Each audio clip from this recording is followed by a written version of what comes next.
Warm morning greetings of love and hope to all the fabulous kids around the world.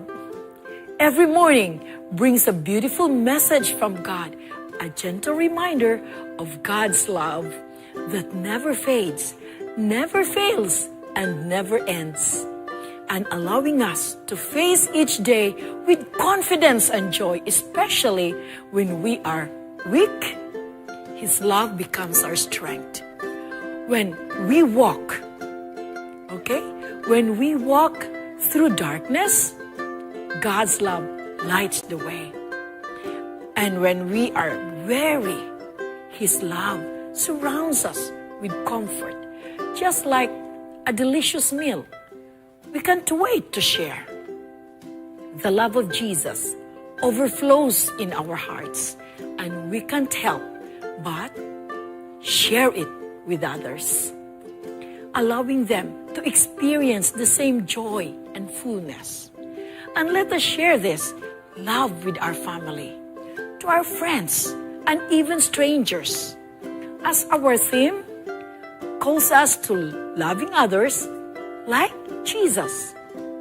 Our key text today speaks about love, the kind of love that defines a true follower of Christ.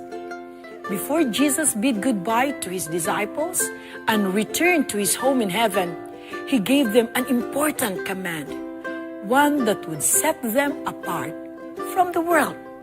Let us reflect on His words in John 13, 34 and 35. John 13, 34 and 35. It says, "A new command I gave you. Love one another as I have loved you."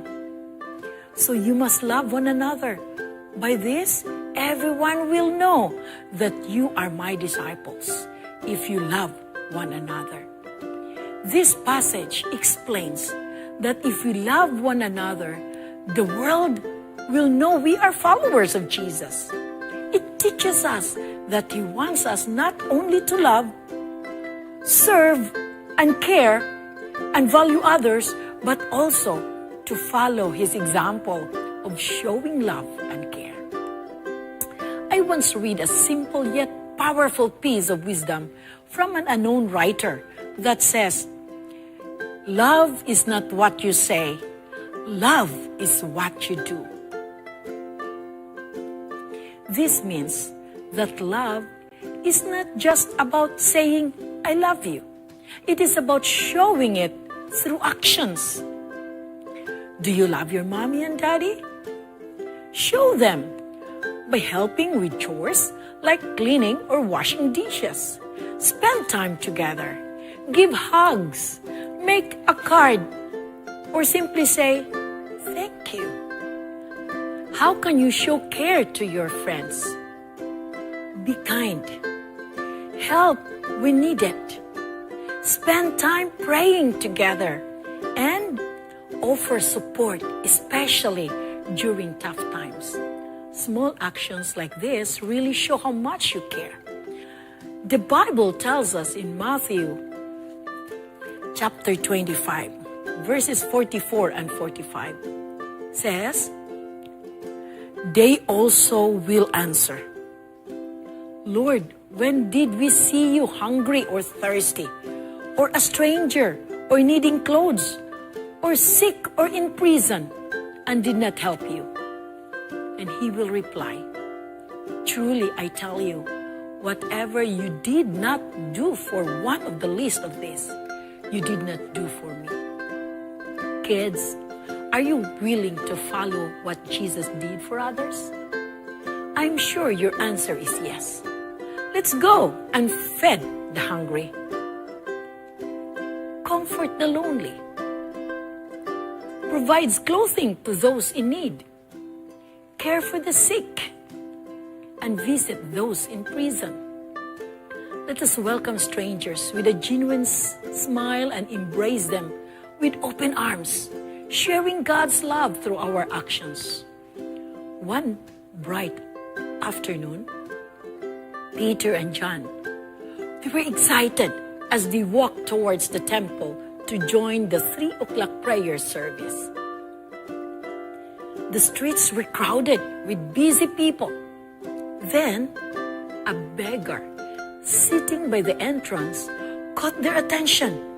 His legs were lifeless. The man cannot walk since the day he was born. Then Peter said, I don't have any silver or gold, but I will give you what I do have. In the name of Jesus Christ, from Nazareth, get up and start walking. Instantly, the man's feet became strong. My dear kids, true love is not just about giving material things, but sharing God's blessings with others. This is Auntie Marife, happy to greet you.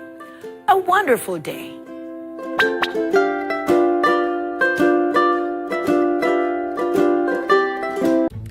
Good day, kids of hope! What a joy it is to learn about God's love and how we can share it with others. Auntie Marife shared a beautiful message about loving others like Jesus. Jesus taught us that love is not just words, but actions. Yes, when we show kindness, help those in need, and care for our friends and family, we are following Jesus' command to love one another. Today, we're going to have so much fun learning more about Jesus' love through our Bible quiz time!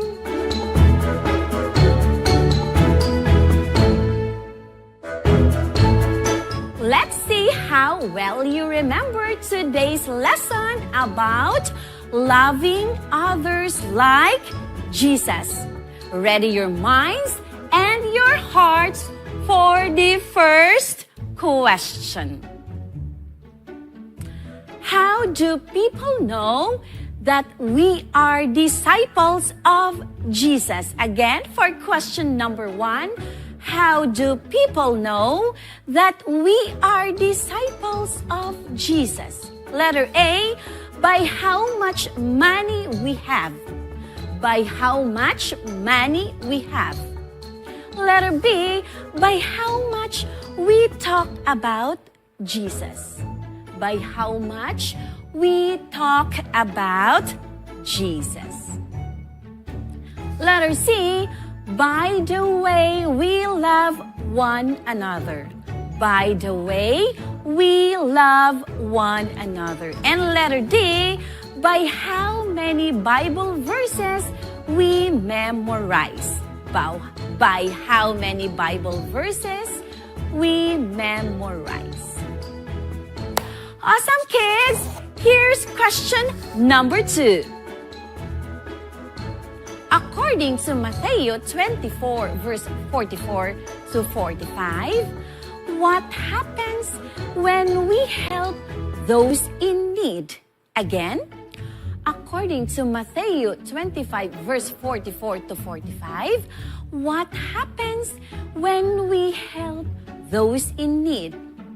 Letter A, we are helping Jesus Himself. We are helping Jesus Himself. Letter B, we get rewards from people. We get rewards from people. Letter C, it is not important to help others. It is not important to help others. And letter D, only rich people should help the needy. Only rich people should help the needy. Wow! Let's move on to question number 3. Which of the following is not a way to show love like Jesus?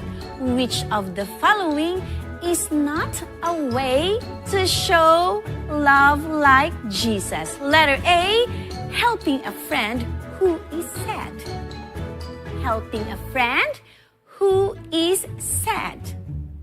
Letter B, sharing food with someone who is hungry. Sharing food with someone who is hungry. And letter C, ignoring a classmate who needs help. Ignoring a classmate who needs help. And letter D, praying for someone who is sick. Praying for someone who is sick. We're almost there. Here's the question number 4. Why is love more than just words? Why is love more than just words? Letter A, because actions show the true meaning of love. Because actions show the true meaning of love. Letter B, because words are enough. Words are enough. And letter C, because love is only about talking. Because love is only about talking. And letter D, because Jesus did not care about actions. Because Jesus did not care about actions. You're doing amazing. Here's our last question. What did Jesus mean when he said, "Whatever you did for the least of this, you did for me"? Again, what did Jesus mean when he said, "Whatever you did for the least of this, you did for me"? Letter A, we should only help those we like. We should only help those we like. Letter B, helping others is the same as serving Jesus. Helping others is the same as serving Jesus. Letter C, we should expect rewards when we help. We should expect rewards when we helped. And letter D, Jesus only cares about big acts of kindness. Jesus only cares about big acts of kindness. You all did such a fantastic job answering the questions. Now, let's see the correct answers and learn even more about loving others like Jesus. For question number 1, how do people know that we are disciples of Jesus? And the answer is letter C, by the way we love one another. For question number 2, according to Matthew chapter 25, verse 44 to 45, what happens when we help those in need? And what's the answer? Yes, the answer is letter A. We are helping Jesus himself. For question number 3, which of the following is not a way to show love like Jesus? And yes, guess the answer. Yes, you are correct. The answer is letter C, ignoring a classmate who needs help. And for question number 4, why is love more than just a word? And the answer is letter A, because actions show the true meaning of love. And for question number 5, what did Jesus mean when he said, whatever you did for the least of this, you did for me? And the answer is letter B, helping others is the same as serving Jesus. Amazing work, everyone! You've learned so much about loving others like Jesus. Remember, love is not just something we say. It's something we do. Be kind, be helpful, and share God's love wherever you go. Have a wonderful day, and I'll see you next time for another exciting Bible quiz. Bye, kids!